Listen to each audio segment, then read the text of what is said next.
Kita lanjut bahas spoiler The Great Ruler Season 2 episode 18.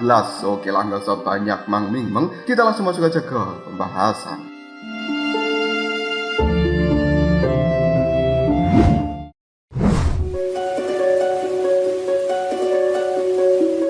Tak disangka, kelopak bunga mulai terbuka dan kemudian membiarkan pilar iblis muncul secara nyata di permukaan. Saat ini semua orang dibuat kebingungan bagaimana pilar iblis itu bisa ada dan muncul dari dalam tubuh Muchen. Dan kenapa energi yang luar biasa dari pilar iblis itu yang dikeluarkan sangatlah kuat. Muchen mengeluarkan hal ini karena Molongsi juga mengeluarkan kemampuan terbaiknya. Muchen tidak ingin nama Akademi Beijing diinjak-injak dengan mudah oleh orang luar. Saat pilar iblis sudah mengumpulkan energi, hal itu membentuk pusaran yang begitu kuat. Meskipun pilar iblis bukan tubuh yang sebenarnya, namun hal ini terus membesar dan hanya sebuah proyeksi, tapi kekuatan yang dihasilkan tidak lebih lemah daripada senjata ilahi. Muchen merasa beruntung karena kertas hitam yang berada di dalam tubuhnya bisa membantu mengontrol pikirannya untuk tetap tenang, sehingga dia tidak dikendalikan oleh pilar iblis. Saat pilar iblis sudah siap, Muchen segera mengarahkan serangan dari benda itu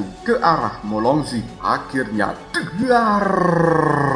Bunyi ledakan yang sangat keras pun terdengar. Energi pilar iblis tepat mengenai pedang yang telah dibawa oleh Molongsi, dan pedang itu pun mulai meletus lalu mengeluarkan retakan-retakan di permukaannya. Molongsi mulai merasa tekanan yang luar biasa dari kekuatan pilar iblis milik Muchen. Dia mulai mencoba mengumpulkan energi baru dan menjadikannya perisai untuk perlindungan diri sendiri dari serangan pilar iblis yang sangat kuat. Namun Molongsi tidak bisa bertahan dari serangan ini dan membuatnya terdorong mundur oleh kekuatan pilar sampai dia menabrak tanah dengan keras, dan hal itu menimbulkan kepulan asap debu yang cukup tebal.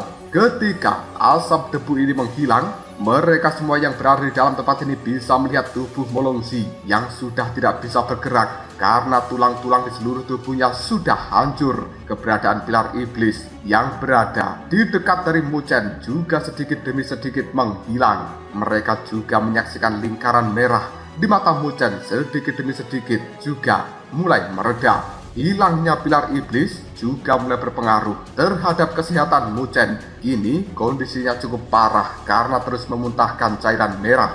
Namun Muchen masih dianggap beruntung karena telah mengembangkan tubuh fisik Dewa Petir, sehingga membuat tubuhnya tidak bisa dibandingkan dengan manusia biasa. Muchen segera memanggil Susuan dan juga yang lainnya untuk pergi menyelamatkan 3 jenderal aula hukuman.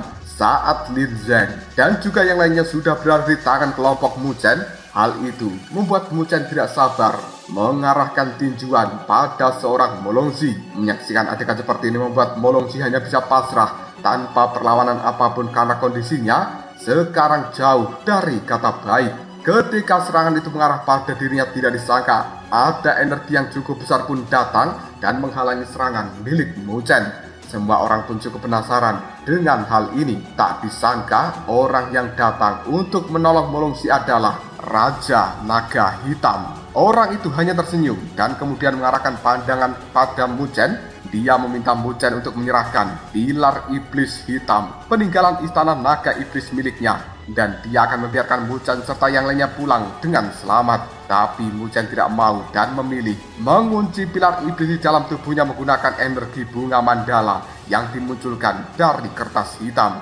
Raja Naga Hitam yang menyaksikan hal ini pun mulai menyadari jika di dalam tubuh Muchen terdapat harta lain, dan dia akan tetap berusaha untuk mengambil pilar iblis itu hari ini juga. Sementara pilar iblis yang berada di dalam tubuh Muchen pun mulai bergetar dengan hebat. Dia yakin jika ini adalah ulah dari sang Raja Naga Hitam untuk mengambilnya secara paksa. Dan beruntungnya Dekan Taichang datang tepat waktu, sehingga Raja Naga Hitam tidak bertindak lebih jauh. Muchen pun merasa sangat berterima kasih dengan kedatangan Dekan Taichang. Kali ini Muchen tidak perlu khawatir lagi untuk berurusan dengan orang yang berada di level sovereign. Pilar iblis yang berada di dalam tubuhnya juga tidak perlu direnggut paksa kembali. Muchen tidak akan pernah memberikan pilar ini pada siapapun karena sekarang Muchen tahu jika kekuatan dari pilar iblis begitu dahsyat. Dekan Taicang juga berterima kasih pada Muchen karena tidak membiarkan nama akademi tercoreng begitu saja. Namun dia juga cukup khawatir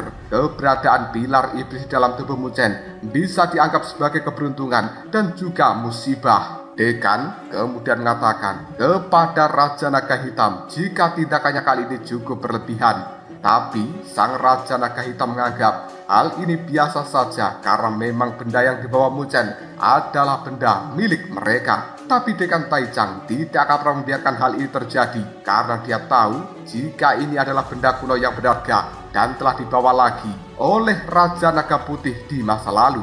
Karena Dekan Taicang tidak memiliki niat yang baik, Raja Naga Hitam pun langsung murka dan kemudian mencoba untuk menggertak Dekan Taicang. Belum sempat Raja Naga Hitam membuat onar, orang yang berada di level sovereign lainnya kini telah muncul, dan itu adalah Raja Ekstrim Barat. Kemunculan Raja Ekstrim Barat ini membuat semua orang yang berada di sana pun hanya bisa terdiam, termasuk Dekan Taicang dan juga Raja Naga Hitam. Orang ini kemudian meminta pada Dekan Taicang dan juga Raja Naga Hitam untuk tidak bertarung di wilayahnya.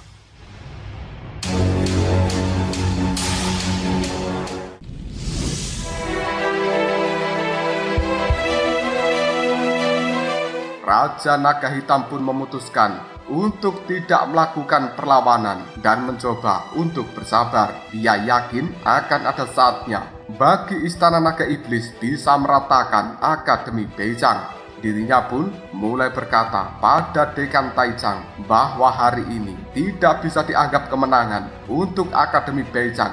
Dia akan menunggu mereka di saat pertempuran Gunung Spiritual Ilahi di masa depan. Setelah kepergian Raja Naga Hitam, suasana sedikit demi sedikit mulai tenang. Dekan Taicang mulai berpikir jika seharusnya mereka dulu membereskan orang-orang dari Istana Naga Iblis secara tuntas. Meskipun Dekan Taicang tahu jika membereskan pasukan itu bukanlah hal yang mudah, karena mereka memiliki banyak kartu traf tersembunyi dan juga benda-benda kuno. Saat ini Muchen penasaran apa yang dimaksud dengan Gunung Spiritual Ilahi. Dekan Taicang pun mulai menjelaskan jika itu merupakan tanah suci yang diwariskan dan akan dibuka setiap 3 tahun sekali. Bagi siapa saja yang bisa masuk ke dalam Gunung Spiritual Ilahi, maka akan mendapatkan keuntungan berupa pembaptisan rohani ilahi. Hal ini merupakan pondasi yang cukup dasar untuk bisa menuju ke ranah sovereign di masa depan.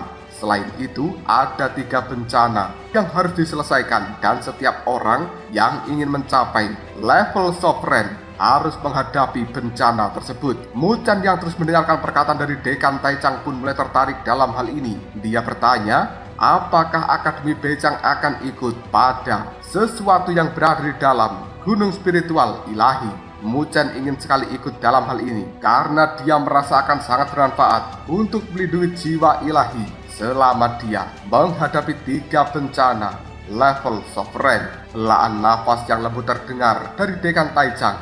Dia tidak yakin karena sebelumnya orang yang berada di peringkat 1 daftar surgawi mati ketika masuk ke dalam Gunung Spiritual Ilahi. Namun keinginan Muchen sudah bulat. Dia tetap ingin ikut dalam pertarungan di Gunung Spiritual Ilahi kali ini.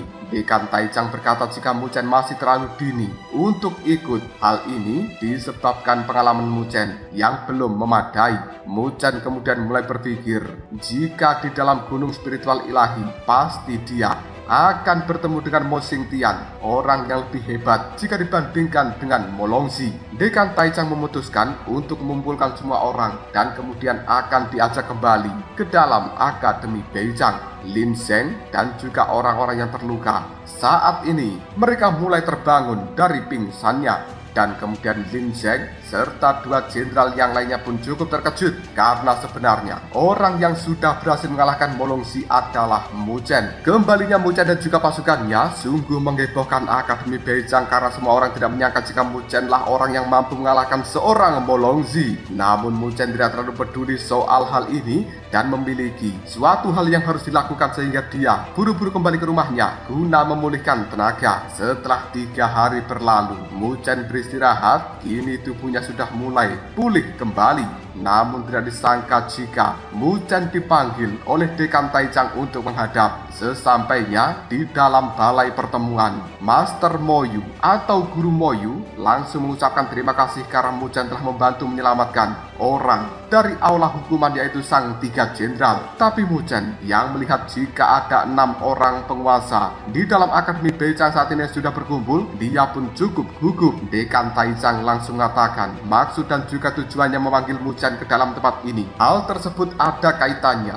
dengan pilar iblis hitam yang berada di dalam tubuh Mu Chen. Mu Chen kemudian mulai berpikir apakah akademi akan mengambil pilar itu dari dalam dirinya. Dekan Taicang langsung mengatakan jika bukan itu maksudku memanggil dirimu. Hal ini karena dia yakin jika Mu Chen pasti akan menjadi target dari Istana Naga Iblis selanjutnya. Dan orang-orang dari Istana Naga Iblis hanya dengan menggunakan segel Naga Iblis, maka semua benda yang berasal dari Istana Naga Iblis akan dengan mudah diambil begitu saja. Tetua Sutian juga menjelaskan jika sampai Istana Naga Iblis mengaktifkan segel Naga Iblis, maka tubuh Mu Chen bisa saja terbunuh. Bahkan dengan mudah pilar iblis itu akan dikendalikan oleh Istana Naga Iblis. Mendengarkan hal seperti ini membuat Mu Chen cukup khawatir, karena jika dia keluar dari Akademi Beicang, maka pilar itu bisa kapan saja diledakkan oleh Istana Naga Iblis. Tapi tidak disangka Dekan Taicang akan memberikan Mu Chen sebuah hadiah untuk bisa menghapus segel Naga Iblis yang berada di pilar iblis. Hanya dengan cara inilah pilar iblis itu tidak akan pernah bisa direbut secara paksa oleh orang-orang dari Istana Naga Iblis. Dekan Taicang segera memerintahkan Mu Chen untuk mengeluarkan pilar iblis di dalam tubuhnya. Ketika bunga mandala mulai mekar, di saat itulah pilar iblis langsung keluar dan kemudian memberikan sebuah pemberontakan. Tidak lama, para tetua pun langsung mencoba menekan benda ini. Getaran yang berasal dari pilar iblis semakin lama menjadi semakin kuat. Tidak lama, sebuah simbol khusus yang membentuk seekor naga hitam pun telah muncul.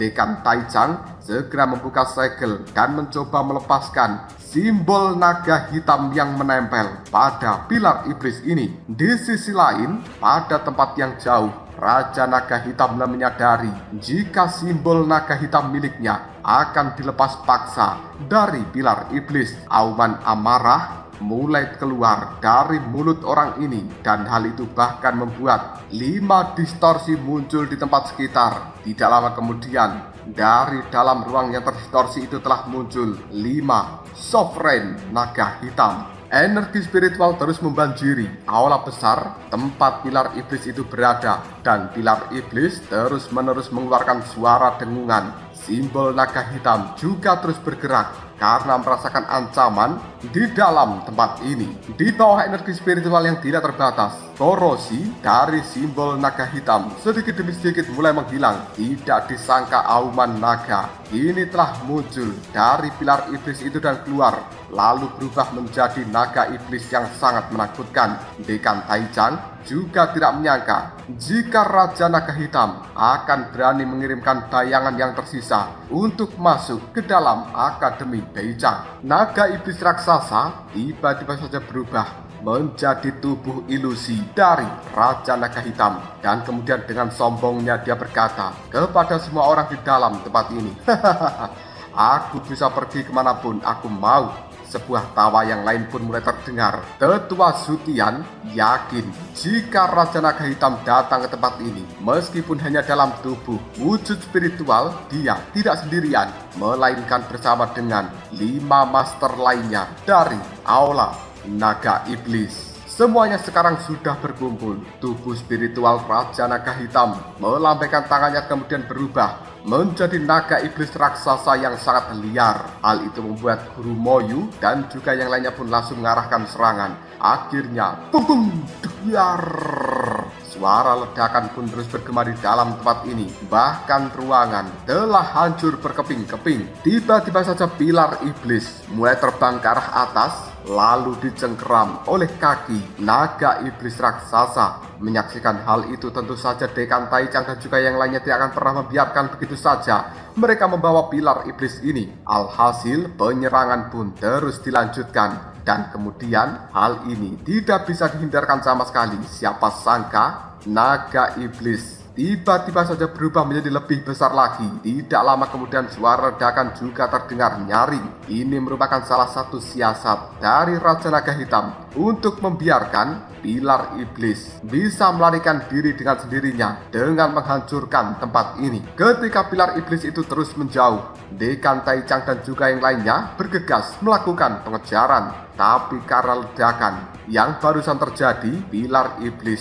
sungguh memiliki kecepatan ekstra untuk kabur. Dan beruntungnya Guru Botak yang tidak lain adalah Raja Naga Laut Utara pun segera membuat perlindungan dan berhasil menjebak pilar iblis. Ketika pilar itu sudah berhasil dijinakkan, Muchen segera membentuk sebuah segel menggunakan bunga mandala di dalam tubuhnya dan dia berterima kasih kepada para dekan. Selain itu, Muchen juga menyampaikan jika dia tertarik untuk mengikuti pertarungan di dalam gunung spiritual ilahi.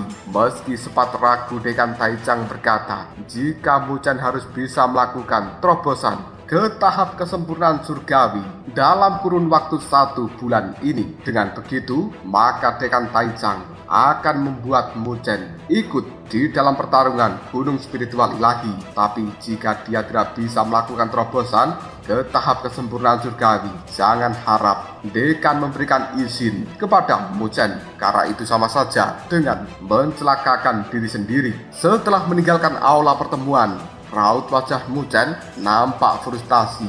Dia memikirkan segala cara bagaimana dalam kurun waktu 1 bulan bisa menerobos ke tahap kesempurnaan surgawi. Pada akhirnya, Muchen yang terus merenung pun menemukan cara untuk meminta bantuan dari Master Linky. Dia yakin jika orang ini satu-satunya cara yang bisa membuat Muchen melakukan terobosan dengan cepat. Muchen pun segera pergi untuk bertemu dengan Master Linky, dan sesampainya di dalam tempat itu dia pun memberikan hormat pada Master Linky yang sedang duduk dengan manis. Saat berhadapan dengan orang ini, Muchen pun berterima kasih karena formasi yang dia berikan sebelumnya bisa membantu Muchen melawan Molongzi.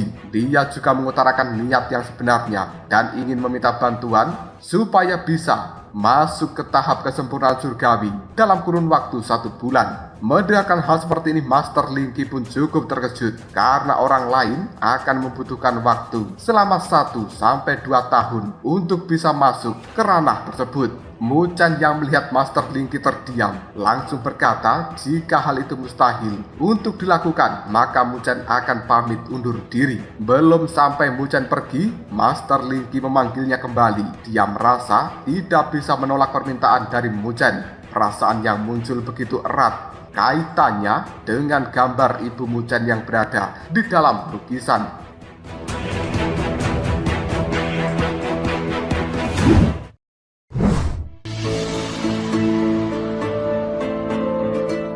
Dia kemudian meminta Muchen untuk sedikit mengalirkan energi ke dalam batu giok yang berada di tangan Master Linky saat ini. Ketika energi spiritual itu mulai keluar, seberkas cahaya mulai muncul di sekeliling batu giok tanpa ada apa-apa di atasnya. Muchen cukup terkejut karena energi ini mirip dengan energi yang telah dia kembangkan selama mempelajari seni pagoda agung. Mereka tidak tahu mengapa energi ini bisa dengan mudah menyatu dan juga bergabung satu sama lain. Bahkan energi yang dihasilkan bisa mengobati luka-luka di tubuh Muchen dengan begitu cepat dan berkembang jauh lebih cepat lagi ketika digabungkan. Mereka yakin jika ini pasti ada kaitannya dengan ibu Muchen. Karena energi bisa menyatu dengan begitu cepatnya, sepertinya bukan suatu hal yang mustahil apabila membantu Muchen masuk ke level kesempurnaan surgawi dalam kurun waktu 1 bulan. Master Linky kemudian memutuskan untuk mengajak Muchen ikut bersamanya. Master Linky segera masuk ke dalam sebuah kolam yang berada di dalam tempat ini seketika langsung ada ledakan energi yang begitu dahsyat. Energi itu terus muncul pada permukaan. Master Linky segera meminta Muchen untuk masuk ke dalamnya dan mulai melakukan penyerapan pada energi yang ada. Master Linky tidak tahu kenapa dirinya menjadi seperti ini pada Mu Chen. Dia juga tidak paham apa hubungannya antara keduanya sehingga dia dengan sukarela mau membantu Mu Chen ini. Di sisi lain Mu Chen juga penasaran apa kaitannya Master Linky dengan ibunya. Dia berjanji akan menjadi kuat untuk bisa mengungkap dan juga mengembalikan ingatan dari Master Linky yang telah hilang.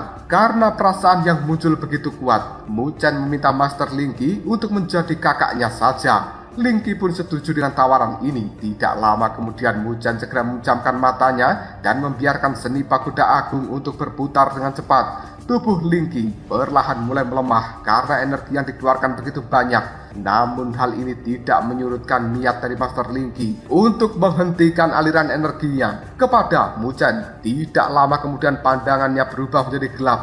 Sekelebat bayangan mulai datang di dalam pikiran Linky. Di dalam bayangan ini seorang gadis kecil meringkuk di bawah reruntuhan. Dia menangis karena sudah terbiasa dengan kejamnya dunia ini. Tidak lama kemudian, gadis kecil ini mulai kelaparan. Dan tiba-tiba saja, beruntungnya, ada seorang wanita cantik yang datang untuk memberikan pertolongan dan memberikan dia makan. Akhirnya sang gadis kecil ini mengikuti wanita cantik itu sampai dia akhirnya mengetahui bahwa wanita cantik ini bernama Bibi Jing. Setelah pembicaraan yang cukup panjang, Bibi Jing meminta Linky untuk memilih salah satu seni spiritual supaya bisa dipelajari. Linky yang masih kecil tertarik pada sebuah gulungan hitam yang berisi seni pagoda agung dan Bibi Jing berkata jika seni ini akan sangat sulit untuk dipelajari. Namun Linky kecil tidak takut dan dia akan terus mencoba. Bibi Jing berkata jika separuh dari seni ini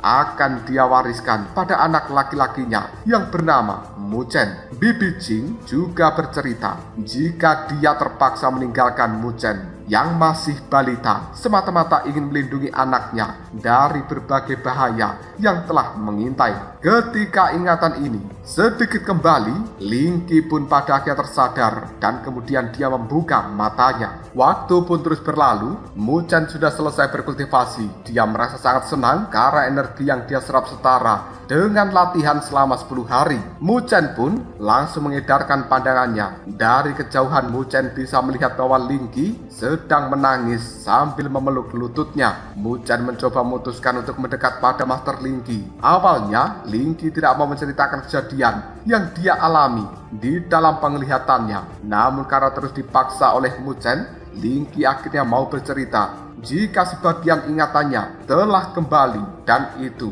memang berkaitan dengan Bibi Jing yang merupakan ibu Mu Chen. Mendengarkan hal seperti ini membuat Mu Chen langsung menanyakan di manakah keberadaan dari ibuku. Namun Linky masih belum bisa memastikan karena dirinya juga masih belum tahu tempat apa ketika mereka bertemu. Lagi pula ingatannya juga belum kembali sepenuhnya. Namun dia yakin jika Bibi Jing yang bernama asli Qian Yanjing bukanlah orang sembarangan. Bahkan kekuatan yang dimiliki oleh Bibi Jing jauh lebih kuat jika dibandingkan dengan Raja Naga Laut Utara atau Guru Botak. Linky juga berpesan pada Mu Chen untuk terus berusaha menjadi kuat agar ketika menemukan keberadaan ibunya bisa dengan mudah membantu sang ibu keluar dari berbagai masalah. Mu Chen pun setuju jika dirinya harus segera lebih kuat untuk bisa menepati janjinya dan juga membawa pulang sang ibu. Tidak lama kemudian Su Ling datang dengan wajah penuh keterkejutan. Dia melihat pemandangan yang seharusnya tidak dia lihat.